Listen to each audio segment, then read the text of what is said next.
Right, మీరు చూస్తున్నారు. అయితే ఇప్పుడు ఎవరిచ్చారు కంప్లైంట్ అని ప్రతినిధులు అడుగుతున్న క్వశ్చన్ కి పోలీసులు అయితే మాత్రం ప్రస్తుతానికి అక్కడి నుంచి తప్పించుకుని అంటే కమ్ బ్యాక్ అంటూ అక్కడి నుంచి ఒక దాటవేత ధోరణి మనకు కనిపించింది. బికాజ్ ఇదంతా కూడా ఒక క్రూషియల్ పార్ట్. తెలంగాణ కాంగ్రెస్ విభాగమే ఈ ఫేక్ వీడియోను ప్రచారం చేస్తోందంటూ బీజేపీ ఐటీ విభాగం ఆగ్రహం వ్యక్తం చేసిన నేపథ్యంలోనే, ఆరోపణల నేపథ్యంలోనే ఇప్పుడు దాని పరిణామాలు మనం చూస్తున్నాం. తెలంగాణ సీఎం రేవంత్ కి ఢిల్లీ పోలీసులు నోటీసులు ఇచ్చారా లేదా? సో అమిత్ షాకు సంబంధించి ఫేక్ వీడియో అయితే వైరల్ చేశారని ఆరోపిస్తున్న నేపథ్యంలోనే ప్రస్తుతం దీనిపై ఒక క్లారిటీ రావాల్సిన అవసరం కనిపిస్తోంది. అమిత్ షా సిద్దిపేట సభను వక్రీకరించారంటే సిద్దిపేట సభలో ఆయన చేసిన వ్యాఖ్యల్ని వక్రీకరించారని అభియోగం నమోదైంది.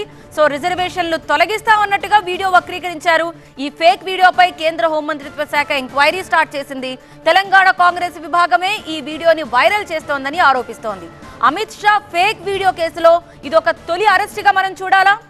అసోంకి చెందిన కాంగ్రెస్ నేత రితోమ్ సింగ్ ను అరెస్ట్ చేశారు ఢిల్లీ పోలీసులు. ఎస్, ఇక్కడికి సంబంధించి మనం ఇప్పుడు ప్రస్తుతం అందుతున్న ఇన్ఫర్మేషన్, అసోంకి చెందిన కాంగ్రెస్ నేత రితోమ్ సింగ్ ను అరెస్ట్ చేశారు ఢిల్లీ పోలీసులు.